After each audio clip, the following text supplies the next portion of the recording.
এগো গেপেতে উঠি আইছে ও ফাটা ভাই আচ্ছা এটা কিতার বাচ্চা হরাইল কা ও দেখো কা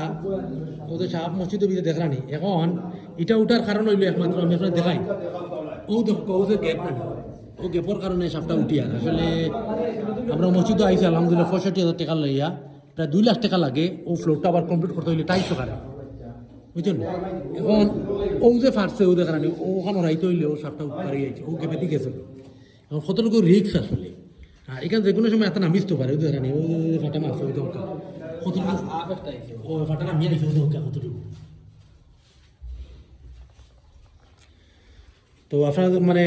আছে না অনেক বাহিনী মসজিদে হেল্প করেন আপনার চাইলে হেল্প করতে পারবা 2 লাখ টাকা লাগে 2 লাখ টাকা হইলে ওটা কমপ্লিট হয়ে যাবে আর কি ও ফ্লোরটা আবার ডালাই দিয়া টাইস লাগে কমপ্লিট করিয়া মানে 2 লাখ টাকার একটা হিসাব দিয়েছে সারা ফাটিয়ে নামে গেছে মানে সারা ফাটা এই ফ্লোর নামে গেছে আর এটা আমার মেইন কারণ হইল আপনার ইন্তর হই আর জিনিস বুঝবা বন্যার যে পানি হয়েছিল আর বন্যার পানির সময়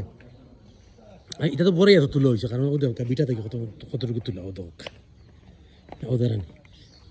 মানে মেইন জায়গা থেকে এটা কতটুকু তুলা ও বন্যার পানির সময় মসজিদের লগে অন্য পানি আসলে অন্য